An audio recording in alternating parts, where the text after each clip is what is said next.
qu'ils sont nos progéniteurs, que ce sont eux qui ont créé l'homme à leur image dans un laboratoire qu'on appelait l'Éden, par manipulation génétique. Ce sont de grands scientifiques et ils sont soucieux du destin de l'humanité. On les intéresse donc beaucoup, au plus haut point.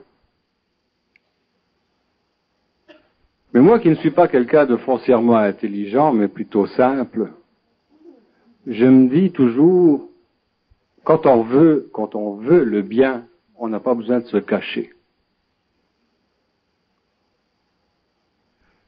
Donc ce qui m'inquiète un peu dans ce phénomène-là, c'est qu'il n'y a jamais de contact véritablement officiel. Là aussi, ça se propage à la manière d'un virus, comme une maladie qui infecte un terrain, qui trouble l'âme, qui trouble le cœur des hommes et leur mental. Et j'en reviens à ça. Pourquoi donc, si on veut notre bien, pourquoi se cacher? Qu'est-ce que ça cache?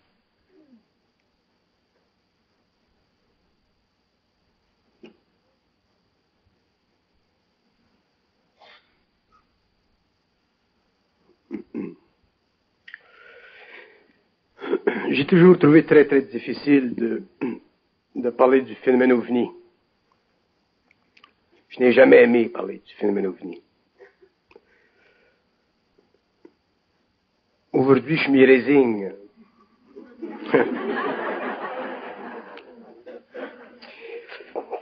Et la raison pour laquelle je n'ai jamais aimé parler du phénomène OVNI, c'est parce que j'ai toujours considéré que avant de parler de choses qui font partie de l'expérience extraplanétaire, l'homme a besoin de comprendre ce qui fait partie de sa planète. Et quand je dis que l'homme a besoin de comprendre ce qui fait partie de sa planète, je veux dire qu'il doit comprendre ce qui fait partie de sa vie. Il doit comprendre sa conscience, sa mentalité. Il doit en arriver à posséder une conscience de plus en plus vaste pour que, ensuite, lorsqu'il a ou aura à traiter avec le phénomène OVNI, il traitera d'une façon intelligente, au lieu de traiter d'une façon expérientielle et de devenir naturellement fanatisé. Le problème avec le phénomène OVNI, c'est que l'homme ne possède pas suffisamment de conscience pour pouvoir comprendre le phénomène OVNI. Donc, il l'expérimente psychologiquement, il l'expérimente astralement, il l'expérimente éthérico-matériellement. Et chaque fois qu'il fait ceci, une partie de lui-même est enlevée. Il perd une partie de son identité et il devient, d'une façon ou d'une autre, assujetti à un niveau de conscience extraplanétaire, civilisatrice, qu'il ne comprend pas. Et il risque de vivre en danger de perdre son identité et de ne jamais pouvoir réellement comprendre ce qui lui est arrivé. Et un homme qui est marqué par une expérience telle que celle-ci, s'il n'est pas capable de vivre de sa conscience, s'il n'est pas capable de vivre de son intelligence, d'une intelligence calculée, c'est-à-dire d'une intelligence capable de faire la part des choses, il vit cette expérience de la même façon que nous vivons notre expérience psychologique face à l'astral ou face aux forces occultes. Pour moi, il n'y a pas de différence entre les forces occultes, les entités psychiques de l'astral et le phénomène OVNI. Et je vais vous dire pourquoi. Ça, c'est beau, ça. Ça, c'est beau parce que on a tendance à appeler ces manifestations-là, à travers les ovnis, des extraterrestres, mais jusqu'à preuve du contraire, il n'y a rien qui nous dit qu'ils sont extraterrestres. Il n'y a rien qui on devrait les appeler des ufonautes. ou quelque chose de ce genre-là, pour bien montrer qu'on ignore toujours leur provenance, parce que ça n'a pas été prouvé, leur provenance. Si on écoute les contactés, à chaque année, ils changent de lieu d'origine. C'est une fois la planète Vénus, après ça c'est Mars, et puis c'est Jupiter, aujourd'hui c'est Ganymède, demain ça sera Io, vous allez entendre ces affaires-là. Donc on brouille les cartes, là. Donc ça c'est intéressant, ce point de vue-là que vous amenez, là. Vous les comparez donc aux forces astrales. Je les compare aux forces de l'invisible qui se situent sur le plan astral ou qui se situent dans une autre dimension. Quelle est la différence entre le plan astral et le plan éthérique d'une autre planète? Le plan astral, c'est un monde où les entités n'ont pas le pouvoir d'utiliser un corps matériel. Le plan éthérique d'une autre planète ou de la Terre, c'est un monde où les entités ont le pouvoir d'utiliser le corps matériel. Et quand je dis qu'ils ont le pouvoir d'utiliser le corps matériel, je veux dire qu'ils ont la capacité d'atomiser le corps matériel ou de le désatomiser. Mais pour un homme qui vit l'expérience à partir de ses sens, il n'y a pas de différence entre l'invisibilisation du corps matériel d'un être qui peut entrer dans un champ éthérique ou d'un être qui peut entrer dans un champ astral. Pour un homme qui est simplement visuel, sensoriel, il n'y a pas de différence. Il n'y a pas de différence pour un homme qui vit le phénomène du poltergeist, très matérialisé, et le phénomène d'un être qui vient d'un autre plan éthérique, qui se matérialise et se dématérialise. C'est la même chose. Autrement dit, nous n'avons pas de conscience mentale capable de faire la différence entre l'astralisation d'un objet et l'éthérisation d'un objet.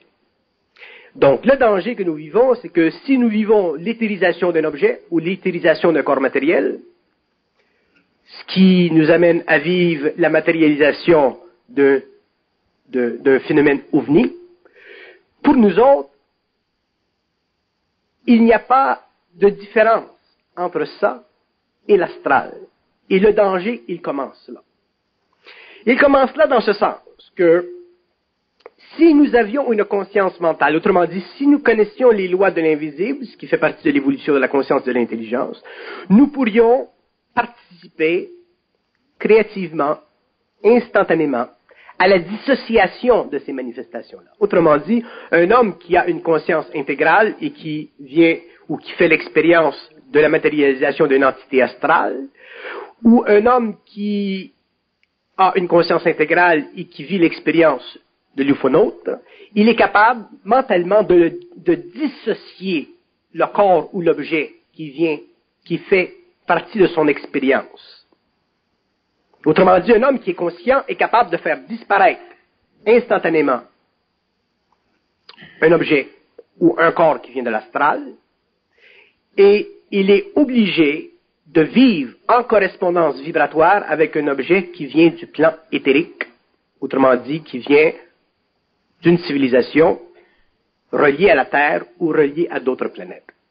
Bon, là, vous êtes en train de nous dire que dans le phénomène OVNI, il y a une manifestation qui est catholique et l'autre qui ne l'est pas. Bon, il y a une manifestation qui est catholique. Encore une fois, comme dans la médiumnité, où ceux qui empruntent le channel, le canal médiumnique, se font passer pour les bons. Voilà. Ils se font toujours passer pour les bons. Ok. Et puis, moi, j'aurais tendance, à ce moment-là, à jeter le bébé avec l'eau du bain. Oui, mais il faut pouvoir le faire. Mais le problème, c'est que nous ne sommes pas tous des infirmiers, donc nous ne sommes pas capables de jeter le bébé avec l'eau du bain. Lorsque le bébé nous apparaît, nous le prenons et nous faisons de ce bébé une expérience qui transforme l'ego, qui transforme la personnalité et qui assujettit l'être à une forme quelconque d'expérience qui domine son mental. Il est là le danger. Quand je dis que l'homme ne doit pas croire, pourquoi je dis? Parce qu'à partir du moment où l'homme n'est plus capable de croire et qu'il vit une expérience d'une sorte ou d'une autre, même s'il n'est pas suffisamment mental pour faire éclater ce phénomène ou l'absorber d'une façon harmonieuse, il est sécure. Et l'homme aujourd'hui qu'il soit chinois, russe, allemand, américain, québécois, qui vit le phénomène OVNI, s'il a tendance à croire, il ne sait pas à quoi il croit. Est-ce qu'il croit à une manifestation astrale? Ou est-ce qu'il croit à une manifestation éthérique? Jamais l'astral ne le fera savoir, et jamais l'éthérique ne le fera savoir. Autrement dit, les phénomènes OVNI ne laisseront jamais savoir d'une façon parfaite à l'homme qu'ils sont intervenus dans son expérience. Tous les gens qui ont eu contact avec les OVNI, qui sont entrés en contact dans les engins, ont perdu la mémoire de leur expérience. Ça, c'est une loi cosmique. Lorsqu'un homme entre dans un OVNI et qu'il ne perd pas la mémoire de son expérience, l'OVNI, le phénomène OVNI, ce n'est pas un phénomène éthérique, c'est un phénomène astral. Mais l'expérience pour l'homme est la même. Autrement dit, aller dans l'astral d'une forme ou aller dans l'éther d'une forme, pour un être humain, c'est la même chose. Pourquoi? Parce que l'astral, c'est le siège de l'âme. Donc, à partir du moment où l'homme va dans l'astral d'une forme, il est obligé de récupérer la totalité de l'énergie de son expérience et de se l'amalgamer animiquement, c'est-à-dire de se la donner comme valorielle. Ceci fait partie de sa conscience astrale. Si l'homme entre dans un champ d'énergie éthérique, si l'homme entre en contact avec ce que vous appelez des ovnis, il est obligé de vivre l'expérience, non pas au niveau de l'âme, mais au niveau de son esprit. Et comme il n'est pas capable de supporter l'expérience, on est obligé de lui faire perdre la mémoire de l'expérience. Donc, si on me disait, bon, mais moi j'ai vu un ovni et je ne me rappelle pas de mon expérience, à ce moment-là, je dirais, l'expérience est beaucoup plus probante. Mais si on me dit, moi je suis entré dans un ovni et je me rappelle de tout, j'ai rencontré un, j'ai rencontré l'autre, à ce moment-là, je dirais, l'expérience est astrale. Pourquoi? Parce que le plan astral, qui est le plan des entités, va toujours essayer de faire croire à l'homme quelque chose. Et ce qu'il va essayer de faire croire à l'homme va servir ses fins, qui sont des fins évolutives, astrales d'expérience. Tandis que si l'homme entre en contact avec un phénomène ovni et qu'il perd la mémoire, c'est pour protéger l'ego contre l'atomisation psychique du corps astral. Une personne qui rentre dans un ovni ne peut plus vivre sa conscience humaine. Il est obligé de transcender instantanément et de vivre le contact avec des êtres qui ont un pouvoir mental sur la matière, donc qui sont capables de donner à l'homme, temporairement, une conscience cellulaire, c'est-à-dire une conscience capable de vivre l'état d'esprit atomisé de leur conscience globale. Donc, pour protéger cet homme, lorsqu'il ressort du vaisseau, ils sont obligés de lui faire perdre la mémoire. Lorsqu'il perd la mémoire de l'expérience, il reconnecte avec l'expérience de l'âme, mais il ne vit pas l'expérience de l'esprit qu'il a connu dans la machine. Et ça, c'est une loi, et c'est une loi qui est prépondérante partout sur le globe. Les gens qui ont vécu des contacts aigus avec le phénomène OVNI ont perdu la mémoire de l'expérience. Ils ont simplement vécu une petite mémoire extrêmement inconsciente qui peut être ramenée par l'hypnose. Alors que les gens qui ont vécu des contacts astraux avec les ovnis ont vécu une pleine perception de l'expérience, mais cette pleine perception équivaut à un voyage astral dans une forme qui est la projection du monde astral vers lui pour l'englober psychiquement et occulter ses facultés médiumniques. Est-ce que ça veut dire simplement que pour vous, il y en a des bons, positifs pour nous, et des mauvais, négatifs? Non. Ça veut dire qu'il soit d'une source ou d'une autre, l'homme n'a pas encore vu. Bon, alors on jette le bébé avec le lot du bain. Alors on jette le bébé avec l'eau. Bon. Parce que lorsque l'humanité vivra officiellement au niveau des gouvernements, au niveau de la science, au niveau de la télévision, des systèmes de communication, le phénomène OVNI, ce sera tellement un choc pour l'humanité. Ce sera tellement un choc pour l'humanité que ça sera la fin de notre civilisation. Et ce sera le début d'une autre. Parce que l'homme, même si l'homme, psychologiquement, veut se donner comme résonance philosophique, la conscience d'une divinité qui a créé l'homme par par synthèse dans le passé, par la manipulation génétique, ça ne change absolument rien à la réalité de l'homme. L'homme doit en arriver à posséder une conscience intégrale pour pouvoir traiter avec un phénomène ovni d'une façon intégrale. Et moi, je trouve que ça change justement quelque chose au niveau de l'homme. Le fait qu'eux autres se substituent à ce que nous appelons Dieu et qu'ils se font passer pour le Dieu créateur à la place du Dieu d'amour du Nazaréen, par exemple. Je trouve que ça change quelque chose. Oui, mais quand je dis que ça ne change rien, ce que je veux dire, c'est que ça ne change rien à la réalité de l'homme. L'homme, tant que l'homme ne sera pas dans sa réalité, à partir de lui-même, s'il y contacte avec une autre réalité, il perdra sa réalité. C'est ça que je veux dire. Le phénomène ovni, un homme qui fait l'expérience du phénomène ovni, perd contact avec sa réalité. Pourquoi? Parce que l'âme n'est pas capable de supporter l'expérience. L'esprit, oui. Mais pour que l'homme puisse vivre de son esprit, pour que l'homme puisse bénéficier intelligemment d'une expérience telle que celle-ci, il faut qu'elle ait intégré son énergie. Mais peut-être que l'âme ne peut pas supporter ce contact-là parce qu'elle sent qu'elle est l'objet justement de ce contact-là. Intuitivement, moi il me semble que l'âme, elle est naïve, elle est pure au départ. Elle est dans une école de l'autre bord, elle s'incarne sur la terre, elle est en expérience, elle va avoir à affronter la réalité du mal manifesté sur la terre. Elle va être édifiée au bout de ce chemin. Elle va savoir que ces forces-là existent. Elle ne le sait que théoriquement avant l'incarnation. Quand elle arrive ici dans ce monde qui est dominé, on sait par qui, le prince de ce monde, elle va effectivement avoir à affronter ces forces-là. Elle va vivre beaucoup de doutes, d'angoisses, etc.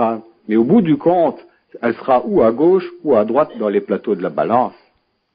Elle va être édifiée. Et moi, il me semble que ces forces-là s'intéressent beaucoup à notre âme. Peut-être, comme vous dites, l'esprit, lui, n'est pas troublé parce que c'est peut-être l'intelligence de l'âme et qu'il peut dealer avec le phénomène.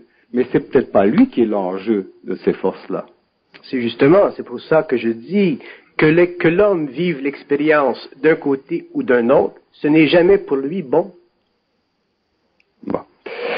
Nostradamus, à propos, il a parlé aussi des extraterrestres. Il n'y a pas personne de qui il n'a pas parlé.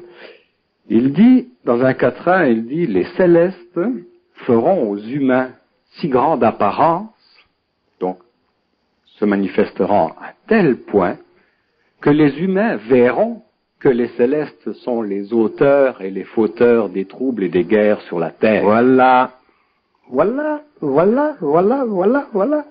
C'est pourquoi je le dis, que l'homme vive l'expérience d'un côté ou d'un autre, l'homme, il est foutu s'il n'a pas d'identité, s'il croit. Si nous regardons le phénomène ovni d'une façon qui m'est personnelle, okay? Pour moi, le phénomène ovni, je le déteste. Pourquoi je le déteste? Je le déteste parce que je parle de ma conscience à moi. Je le déteste parce que je sais que pour que l'homme puisse bénéficier d'un contact avec l'étranger, ou avec l'étrange, ou ce qu'il considère l'étrange, il faut d'abord qu'il soit intelligent. Mais comment l'homme peut être intelligent? Est-ce que l'homme peut être rendu intelligent par des ovnis? Ou est-ce que l'homme peut être rendu intelligent par l'astral? Dans les deux cas, c'est impossible. Pourquoi? Parce qu'il y a une relation étroite entre le plan astral et le phénomène ovni aujourd'hui. Et pourquoi? Parce que aujourd'hui, le phénomène ovni, c'est un phénomène qui a la fonction de tester l'humanité dans son émotivité. Et tester l'humanité dans son émotivité, ça équivaut à tester la capacité de l'âme de vivre contact avec une dimension qui fait partie de sa mémoire, mais qui ne fait pas partie de son intelligence. Il n'y a pas d'intelligence dans de l'âme. Il n'y a que de la mémoire dans de l'âme.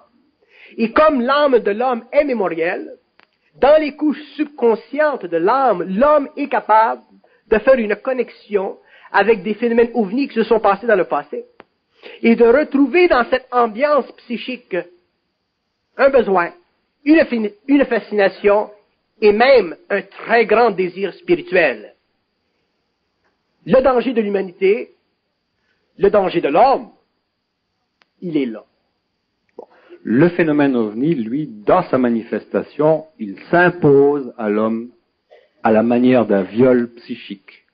Déjà ça devrait nous mettre la puce à l'oreille. Il s'impose à l'homme à la manière d'un viol psychique et l'homme doit comprendre ceci. Vous avez dit quelque chose quand nous sommes partis tout à l'heure qui m'a intéressé à la fin.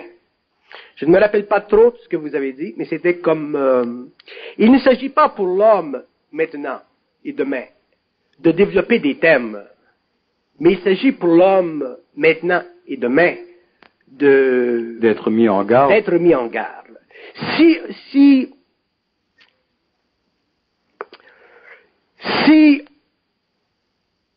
on me disait, qu'est-ce que c'est votre travail? Qu'est-ce que vous faites? À part du fait que j'essaie d'amener l'homme à réaliser des aspects de la conscience qui dépassent les limites de son intellect. Mais qu'est-ce que c'est la chose la principale? Je dirais à 50 à 60%. C'est de mettre l'homme en garde contre tout ce qu'il ne comprend pas, afin de ne pas être absorbé par ce qu'il ne comprend pas. Une fois que l'homme comprend, autrement dit, une fois que l'homme est dans son esprit, son intelligence, qu'il est capable de communiquer avec lui-même, et non pas communiquer en tangente avec des plans médiumniques, à partir de ce moment-là, l'homme, il est sécure, parce qu'il ne peut plus être violé psychiquement, parce que son âme est soudée à son esprit. Et tant que l'âme de l'homme n'est pas soudée à son esprit, l'homme n'a aucun recours, n'a aucun référentiel face à cette panoplie d'expériences qui font partie de l'expérience des masses aujourd'hui, qui feront partie de l'expérience des masses demain, qui ont fait partie des masses, de l'expérience des masses dans le passé. Autrement dit, tant que l'âme et l'esprit ne seront pas soudés, autrement dit, tant que l'homme ne sera pas dans une fusion intégrale, qu'il ne sera pas total, il devra se méfier de ce qui se passe dans le monde. Ceci ne veut pas dire qu'il sera obligé de nier ce qui se passe dans le monde, mais il devra regarder tout ce qui se passe dans le monde avec une loupe qui magnifie 100 fois ce que l'on dit de ce qui se passe. Et si l'homme ne fait pas ceci, il se retrouvera dans des situations où il vivra le viol psychique, c'est-à-dire où une partie de l'âme sera utilisée par des forces astrales ou d'autres plans pour convenir avec lui, au lieu que lui en arrive à convenir avec lui-même, pour empêcher que lui convienne avec lui-même. Une des plus grandes luttes aujourd'hui sur les plans occultes, une des plus grandes luttes dans l'invisible aujourd'hui, c'est le contrôle de la pensée humaine. Pourquoi? Parce que une fois que la pensée humaine est contrôlée, une fois que le psychisme de l'homme n'est plus sous sa gouverne, l'homme est impuissant à savoir. Il est obligé de subir de la connaissance. Il lui est dit quoi penser. Il lui est dit quoi penser. Il lui est dit quoi croire. Il lui est dit quoi aimer. Quoi dire. Quoi dire. L'homme n'a plus de liberté. Il est totalement assujetti. Et ce que je crains, c'est que au cours des années, autant dans la province de Québec que dans d'autres pays, il va se produire un accroissement de ceci. Aujourd'hui, le canal qui mène l'homme vers cette expérience future, qui va être extrêmement populaire au XXIe siècle, ce sont les sectes. Les sectes sont de micro-sociétés qui ont la fonction, dans les sectes, je ne parle pas des sectes qui font de la magie noire, mais je parle même des sectes qui font de la magie blanche. Dans les sectes, il y a une certaine bonne volonté spirituelle. Les sectes qui font de la magie noire, on peut facilement les identifier. Mais les sectes qui font de la magie blanche, on ne peut pas facilement les identifier parce qu'on dit, ah ben, ce sont des gens spirituels, ce sont des gens bien, blablabla. Et je dirais que les sectes qui font de la magie blanche sont plus dangereuses pour l'homme que les sectes qui font de la magie noire. Et l'homme est tellement naïf, l'homme est tellement anémique, l'esprit n'est pas soudé à l'âme, qu'il vit de l'expérience constamment et qu'il devient éventuellement, sans s'en rendre compte, parce que ces mouvements-là sont très ralentis, sont très graduels, et l'homme en arrive éventuellement à perdre son identité, sa conscience en est affectée, ses moyens humains, psychologiques, égoïques sont détruits de plus en plus, et il peut facilement être mené à l'insanité ou au suicide. Moi, je ne peux simplement que parler. Je parle, et je parle, et je parle, et je parle, et je parle. Et ça fait des années que je parle. Et je dis toujours, je n'ai pas commencé à parler. Et j'écris. Et c'est inouï ce que j'ai à dire. C'est inouï ce que j'ai à parler. Mais on ne peut pas forcer le cheval à boire de l'eau. Mais je prends une plateforme publique pour laisser savoir aux gens qui font une démarche spirituelle, qui s'intéressent, des gens qui ont une bonne volonté, des gens qui sont naïfs. Je dis en public que les hommes doivent se protéger contre les hommes afin de se protéger contre les forces. Parce que les forces passent à travers les hommes. Les forces passent à travers les médiums et l'homme, pour le moment, n'est pas suffisamment dans son esprit pour pouvoir voir. Il est suffisamment dans son âme pour pouvoir sentir, pour pouvoir rechercher. Il est en grand danger. L'humanité aujourd'hui est en grand danger. Oui. Et vous dites que les forces passent au travers des hommes. Et on pourrait être édifié très facilement. Il suffit d'ouvrir la Bible et de regarder l'épître aux Éphésiens. Et c'est textuellement ce qu'il y est dit dedans, que ces forces-là, ces principautés des airs, les dominations, peuvent emprunter le véhicule de l'homme pour se manifester, en plus de se manifester sous forme de prodiges dans les cieux. Mais ça ne trompera personne, on sait que ceci c'est le travail des lucifériens et des arimaniens. C'est dans l'Épître aux Éphésiens, ça. Oui. Maintenant, il y a une autre chose, c'est qu'on aurait tendance à croire que le phénomène ovni est récent. On l'attribue à 1948 ou 45, Hiroshima, le retour d'Israël en Palestine, etc. Et on semble oublier, peut-être, on essaye de nous faire oublier que le phénomène ovni est omniprésent tout au long de l'histoire de l'homme, de l'histoire occulte de l'homme, parce que le phénomène, il est toujours dans les coulisses, mais il est toujours là et il est relaté dans tous les grands livres de l'humanité. Oui. Il y a des témoignages qui datent de 2500 ans, comme de 3000 ou de 4000 ans. Suivant les traditions. Donc, le phénomène est toujours sous-jacent à l'évolution de l'humanité, à son histoire. Il est derrière nous. Et je trouve que c'est d'autant plus inquiétant. C'est inquiétant parce que il présuppose que l'homme n'est pas suffisamment intelligent pour prendre en contrôle sa propre destinée.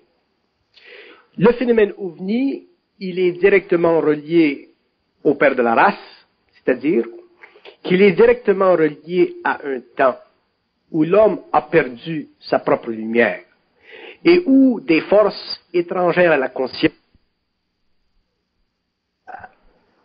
la fusion de l'âme et de l'esprit, c'est qu'il ne peut pas savoir par lui-même des choses. Il est obligé d'aller toujours par comparaison, par étude. Et si l'homme poursuit cette voie, d'aller par comparaison et par étude, il ne pourra jamais découvrir le réel. Il va toujours reconnaître de l'histoire, et en reconnaissant de l'histoire, il va s'imprimer d'histoire. Il va s'intéresser à l'histoire, il va magnifier l'importance émotive et psychologique de l'histoire, et aujourd'hui, les hommes qui s'intéressent au phénomène ovni, qui savent que c'est de longue date un relais entre l'humanité planétaire et l'humanité cosmique, ces hommes ne sont plus capables de faire la part des choses. Mais il y a pourtant des choses qui, me semblent, devraient sauter aux yeux des gens qui regarde le moindrement avec un esprit observateur ou le moindrement avec un esprit critique la manifestation du phénomène dans son symbolisme. On sait que Adolf Hitler était l'objet de ses forces, qu'il en était le médium, le véhicule, qu'elle l'habitait, qu'il avait une mission qui était chargée de mission à ce niveau-là, c'était de supprimer le peuple élu. Bon, il a fait son travail, semble-t-il. Il avait comme symbole une croix gammée. Cette même croix gammée, on la retrouve en plein milieu d'une étoile sous forme de badge chez les Raéliens. Cette même croix gammée, on la retrouve au centre du Tibet, dans tous les mouvements d'origine tibétaine qui aujourd'hui sont en train d'infecter le monde occidental. De fil à aiguille, on remonte ceci, là on voit où est la source. La source, elle est aux Indes. Oui, mais il se produit un phénomène intéressant chez l'homme. C'est que l'homme, parce que l'âme n'est pas soudée à son esprit, lorsqu'il étudie historiquement quelque chose, il devient fasciné simplement par le mouvement de son esprit. Et étant fasciné par le mouvement de son esprit, s'il étudie en profondeur ces choses-là, éventuellement, il perd contact avec sa propre lumière. Il n'est pas capable de faire la part. Je sais que ça prendra peut-être une vie pour quelqu'un qui veut faire une démarche intellectuelle, symbolique, ésotérique, etc. Ça va lui prendre une vie pour arriver peut-être à l'origine, à la source même de la manifestation. Ça lui prendra la lecture de 3, 4 ou 5 000 bouquins dans sa vie. Ça lui prendra des contacts avec beaucoup de monde sur la planète, à s'intéresser à tout. Mais je ne dis pas qu'il n'y arrivera pas à mettre le doigt sur la bibite, pour ma part. S'il est fasciné au départ, avec le temps, il arrivera peut-être à un autre état de conscience qui sera de l'écœurement quand il verra la manipulation qui se trame dans le dos de l'humanité. Oui, mais ça dépendra toujours de l'évolution de son esprit, de son intelligence. Ouais. Les hommes ne sont pas pareils, les hommes n'ont pas la même mesure. Il y a des hommes qui sont plus aux aguets que d'autres. Il y a des hommes qui peuvent être récupérés parce qu'on va leur donner de supposés pouvoirs, etc. Ces forces-là, elles ont toujours des colifichets à offrir aux indigènes. Très juste. Mais tout ce qui brille n'est pas or. Oui, très juste. Ça peut être de l'ordure aussi. Oui. Puis généralement, c'est dans ce commerce-là, avec ces forces, c'est ce qui se passe. On nous donne des pouvoirs, on peut avoir un pouvoir ésotérique, un pouvoir politique, un pouvoir financier, etc. Mais ce n'est pas nous qui avons ce pouvoir-là, ce sont eux autres. C'est une façon de nous amadouer, de nous passer la brosse à reluire, dans le bon sens du poil. Lorsque l'homme se fait donner un pouvoir par d'autres, lorsque l'homme se fait donner un pouvoir par des forces, il perd son identité. L'homme doit être son propre pouvoir. C'est une condition. C'est une condition. Ouais. Mais vous êtes dans une situation publique où, à cause des gens qui vous téléphonent, et ainsi de suite, vous avez un peu une idée de ce qui se passe. J'ai le pouls, la température. Le pouls, la température. Ouais. Et je dirais qu'en tant que personnage, qu'en tant qu'intervieweur ou personne publique, vous avez vous êtes dans une situation particulièrement intéressante pour laisser comprendre, laisser voir au public le danger qui menace l'homme aujourd'hui à tous les niveaux. Et vous avez l'occasion de prendre conscience, à cause des gens qui vous appellent ou qui vous envoient des lettres, vous avez l'occasion de prendre conscience que plus nous avançons, plus nous sommes, les masses humaines, dans une situation dangereuse parce que nous sommes parfaitement ignorants. Oui, imaginez-vous, ce que vous pouvez dire aujourd'hui, c'est appuyé sur un travail de 10 ans.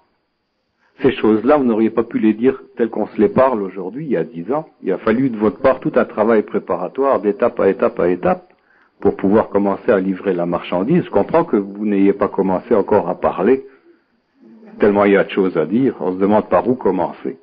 Moi, c'est mon problème dans un interview, je me demande par où commencer, tellement le problème est vaste. Et tellement, il n'est pas croyable, dans un autre sens, c'est ça le problème. c'est que il me semble que la réalité, la vérité de toutes ces choses-là dépasse totalement l'entendement de l'homme. On a l'impression d'entendre un conte de fées. Et c'est peut-être de cette façon-là que les forces agissent, à nous faire croire que c'est un conte de fées, de nous faire oublier que c'est une réalité, dont nous sommes l'enjeu. Oui, c'est difficile. Je comprends que vous soyez prudent et que j'ai, à travers ces années-là, été obligé un peu de m'obstiner, de vous piquer un peu, de vous demander de livrer la marchandise. Je comprends aussi d'un autre côté la prudence que vous manifestez. Et je comprends aussi les gens qui se donnent un rôle d'éducateur dans le monde et qui ne manifestent pas cette prudence. Mais s'il faut que le scandale arrive, tant pis pour ceux qui seront à l'origine de ce scandale. Oui, les hommes qui sont dans le public, des hommes qui travaillent consciemment ou inconsciemment avec les aspects occultes sous forme de symboles ou sous forme de matérialité, ont une très grande responsabilité face au public. Parce que le public, il faut le prendre au niveau où il est. Je ne fais pas référence au public dans le sens personnel que nous sommes ici un public. Je parle de cette conscience collective, de cette humanité qui a soif de comprendre, qui a soif de connaître et qui, naturellement, va être attirée par des idées ou des propos ou des ouvertures sur une infinité qui est très vaste. Je dis souvent, je n'ai pas encore commencé à parler. Même moi, je ne comprends pas ce que je dis quand je dis ceci, mais je sais que c'est vrai. Parce que je peux toujours parler. Donc, c'est un signe que je n'ai pas encore commencé à parler. Parce que le réel, qui sous-tend le vrai et le faux, ne peut pas venir à l'homme à travers l'astral. Il ne peut pas venir à l'homme sous forme de domination. Il ne peut pas venir à l'homme sous forme de cadeau, de pouvoir. Le réel fait partie de l'homme. Et lorsque l'homme aura compris ceci, et qu'il entrera dans sa propre réalité, et qu'il regardera le phénomène ovni, ou qu'il regardera n'importe quoi, il saura, de par lui-même, où se situer par rapport à ceci. Si il n'a pas de centre de gravité, cette chose va le situer par rapport à elle. Moi, je ne suis pas, à cause de ma situation publique, je ne peux pas dire, ah ben, faites attention à ceci ou faites attention à cela. Je ne suis pas un professeur d'école. Je n'ai pas le droit, même, je n'ai pas le droit public de dire, ah ben, cette école-là, ce n'est pas bon pour l'homme, ou ce phénomène-là, ce n'est pas bon pour l'homme. Je ne peux pas être juge des gens qui font leur expérience animique. Tout ce que je peux faire, c'est de parler d'une façon suffisamment claire, suffisamment nette et précise pour faire reconnaître à l'homme que tout ce qui est de phénomène ovni ou tout ce qui est de phénomène astral médiumnique doit être vu à partir de la lumière de son esprit et jamais à partir des besoins pulsatifs de l'âme. Parce qu'ils sont là pour répondre à nos besoins. Parce qu'ils sont là pour répondre à nos besoins et ils savoureront ces besoins. Vous avez dit, si Satan venait, il ne va pas se présenter comme Satan. Et c'est réel, ça. Mais il y a déjà des gens qui font le parallèle, qui ont déjà remarqué une chose avec le temps de toutes ces manifestations, que le phénomène extraterrestre a déplacé sa polarité et est devenu un phénomène intraterrestre. Là, ça devient intéressant. Pour qui a un peu étudié l'ésotérisme en profondeur, là, ça devient intéressant de voir que leur base pourrait être située sous terre et relier ça à l'Agartha. Oui, mais que le phénomène, je n'ai pas d'objection à dire que le phénomène extraterrestre soit aussi un phénomène intraterrestre, parce que, évidemment, les corridors éthériques que ces forces-là utilisent dans le cosmos appartiennent à la conscience de la Terre. Il y a des endroits sur la planète où ces intelligences peuvent entrer, sortir, se matérialiser, se dématérialiser, ainsi de suite, parce que ça fait partie de la restructuration de leur conscience à l'intérieur d'un espace-temps qui est sous leur domination. Autrement dit, un espace éthérique, c'est la structuration spatiale d'un espace-temps qui est sous le contrôle d'une volonté supérieure. Donc, c'est comme si l'homme avait une conscience suffisamment grande, il serait capable de se créer un espace ici, qui serait sous son contrôle, donc qui fermerait totalement le contact entre lui-même et l'extérieur. Donc ces intelligences ont cette faculté, ça fait partie de la dualité extraterrestre-intraterrestre, mais la qualité du phénomène ne change pas. Je veux faire un point. Dans la mesure où je peux le faire aujourd'hui. Cette mesure pourra changer avec les années, mais aujourd'hui,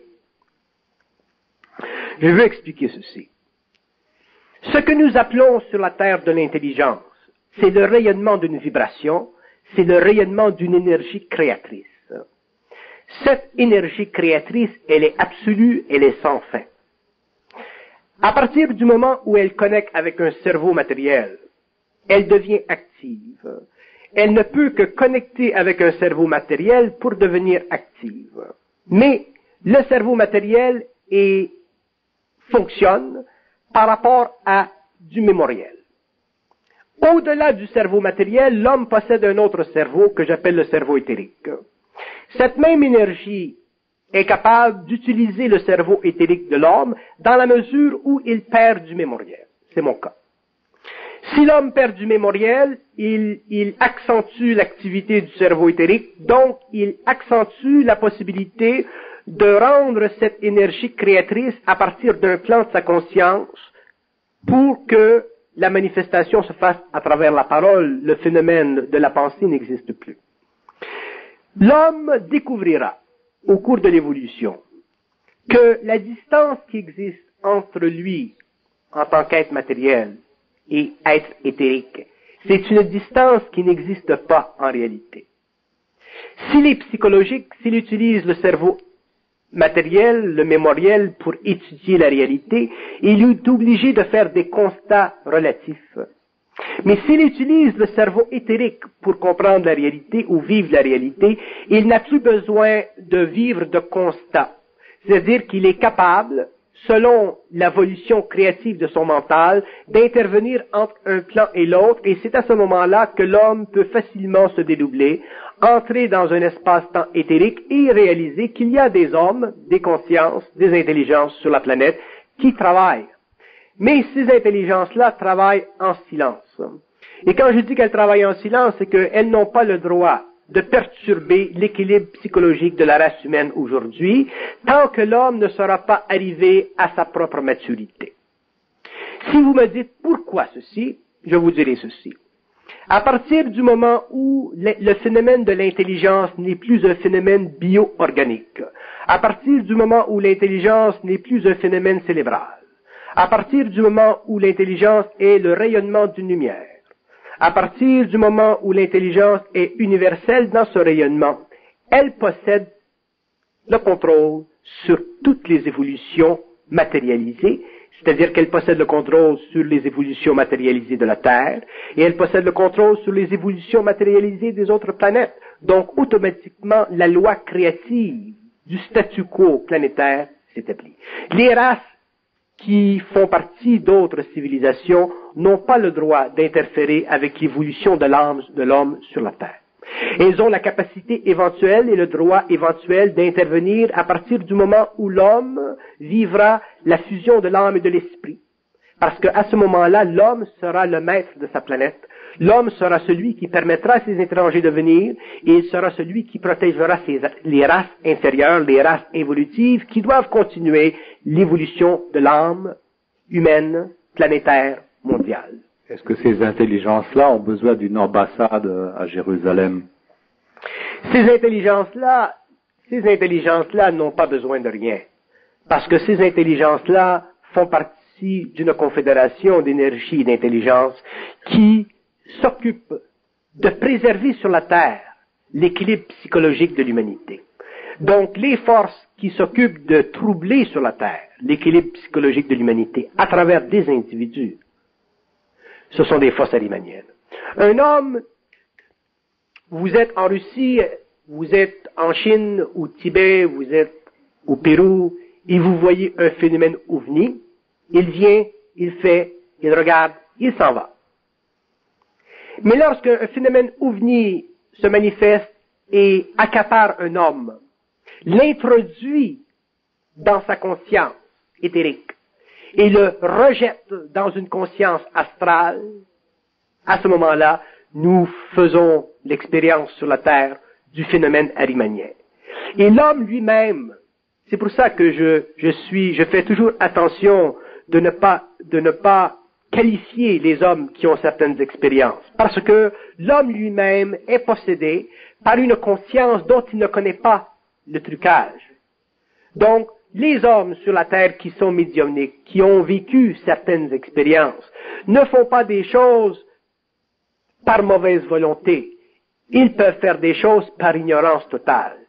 Et ce sont ces hommes qui serviront à la pollination de la conscience humaine. Et l'homme aujourd'hui est rendu à un stage où, de plus en plus, les forces occultes astrales ou des forces ovnis utiliseront l'être pour polliniser la conscience de l'homme. Et qu'est-ce que ça veut dire polliniser la conscience de l'homme? Polliniser la conscience de l'homme, ça veut dire donner à l'homme, créer à l'homme l'impression que le contact avec les ovnis est important pour lui, parce que le contact avec les ovnis est à l'origine de la race. Et si les hommes qui ont été pollinisés par cette forme de conscience, de science, croient que l'humanité a été le résultat d'une activité scientifique à partir de ses intelligences, l'homme automatiquement perd son identité. Ce que je veux dire, c'est que ce n'est pas important que l'homme ait été créé par des races étrangères. C'est sans importance. Ce qui est important, c'est que l'homme, un jour, en arrive à connaître, à vivre le lien de l'âme et de l'esprit. À partir de ce moment-là, l'homme aura un véhicule éthérique, c'est-à-dire qu'il aura un véhicule matériel, mais d'un autre niveau vibratoire, qui lui permettra complètement de comprendre le mystère de la race, le mystère de l'évolution, mais sans être assujetti psychologiquement à ce mystère. Ma lutte, mon combat, si vous voulez, dans le monde, au niveau des idées occultes et ésotériques, se situe ici. Je nie le besoin de l'homme de croire. Je sais que l'homme a besoin de savoir. Mais l'homme sait déjà. Mais il ne sait que dans la mesure où il est capable de ne pas croire, ni sur le plan conscient, ni sur le plan inconscient. À partir de ce moment-là, que les forces fassent leur travail parce que le cycle n'est pas fini. Se manifeste ou se sollicite. C'est sans importance. Comme les initiés disaient, l'initié dans le sens de l'homme qui est arrivé à la maturité de son esprit, qu'il se promène dans le monde de la mort, que l'homme se promène dans les mondes réellement néfastes de la conscience, ça ne le touche pas. Il voit, il constate, il sort et il ne revient plus. Il est libre. Donc, ce que l'homme a besoin, c'est d'être libre. Ce n'est pas de se créer une fausse liberté spirituelle, religieuse, ésotérique, métaphysique, occulte, parce qu'il ne comprend pas le dessein de l'énergie. Et pour comprendre le dessein de l'énergie, il faut être dans son énergie. C'est-à-dire qu'il faut pouvoir participer à notre propre intelligence. Et si vous me dites, mais c'est long avant que l'homme en arrive à être dans son intelligence, moi je vous dirai que je connais des gens aujourd'hui qui sont suffisamment dans leur intelligence pour voir de loin venir le mal.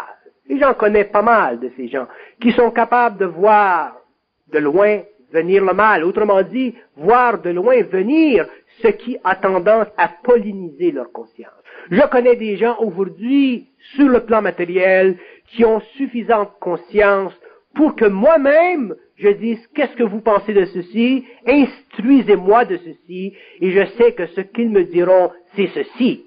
Donc, il y a un début de conscientisation. Il y a des hommes sur la Terre qui ont une conscience suffisamment universalisée, qui ont autrement dit un lien suffisamment étroit avec leur esprit pour ne plus être englobés par le phénomène ovni, pour ne plus être englobés par le phénomène occulte, et pour être capables de par leur propre science interne de faire la part des choses, de ne pas s'intéresser psychologiquement à ces choses, mais de les regarder à partir de leur vision mentale, à partir de leur mental supérieur, et les comprendre instantanément pour que lorsqu'ils parlent à d'autres, lorsqu'ils rendent à d'autres le témoignage de leur propre conscience, ils puissent servir l'homme, c'est-à-dire l'empêcher, lui, à cause de sa naïveté spirituelle ou ésotérique, de plonger dans des nets qui sont tellement intelligents, tellement lucifériens, tellement arimaniens, que le jour où l'homme verra à travers les voiles, il deviendra un immortel. La conscience de l'homme, elle est très grande. Moi, si je verse des larmes dans le public, c'est parce que cette vibration, elle doit passer dans la conscience de l'homme. Je ne peux pas faire autre chose que de parler. Mais si je parle, ici, j'explique, ici, au lieu de terroriser le psychisme humain par toutes sortes ou avec toutes sortes d'idées qui deviendraient des doctrines d'une façon ou d'une autre, si je dis l'homme peut passer sa vie à se protéger afin de devenir intelligent. Et mon grand service à l'homme, mon grand intérêt face à l'homme, surtout les gens simples, les gens qui ont beaucoup de spiritualité, les hommes qui cherchent, les hommes qui ont soif. Le grand service que je rends à ces êtres, c'est de leur dire que plus l'homme deviendra intelligent, plus il réalisera la zénalité du mensonge cosmique, et plus il réalisera que les forces de l'évolution aujourd'hui règnent suprêmes sur la planète, et elles se serviront de tout, pour camoufler leur vrai visage. Et c'est pourquoi le Nazaréen avait raison lorsqu'il disait « Ils viendront dans le monde, les prophètes. Ils parleront à mon nom, les prophètes. Et l'homme devra voir à travers les messages. » L'homme en lui-même, il est lumière. Pendant l'évolution, nous avons été donné un principe d'amour que l'homme ne pouvait pas comprendre parce que l'homme n'était pas encore suffisamment mental. Avec l'évolution, l'homme sera mental, il comprendra ce que le Nazaréen avait voulu dire en tant qu'initié, en tant qu'être cosmique. Mais pour le moment, les gens qui s'occupent des sciences occultes, ésotériques, les médiums, tout le tralala qui fascine, si vous voulez, l'âme. Ces hommes doivent faire attention et regarder un peu de biais, c'est-à-dire regarder à partir d'eux. Et il y a toujours une vibration qui se situe. Il y a des gens qui viennent me voir et qui me disent, écoutez, M. Bernard, ça fait des années que je suis dans telle organisation, tel secte, tel mouvement, tel ci, tel ça. Et là, je commence à avoir des doutes. Moi, je ne peux pas leur dire, il faut que vous sortiez de ceci. Ce n'est pas mes affaires. Je ne parlerai jamais comme ça. Je ne suis pas un jésuite, moi. Je ne suis pas un prêtre. Bon. Mais, je leur dirai, allez d'après votre vibration. Si l'homme va d'après sa vibration, il est sécure. Parce que c'est sa vibration, c'est sa lumière.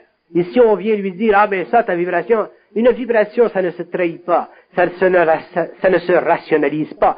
C'est l'encre le plus sécure de l'homme, c'est sa lumière, c'est sa force, c'est sa vie, c'est sa mentalité, c'est son intelligence, et ainsi de suite.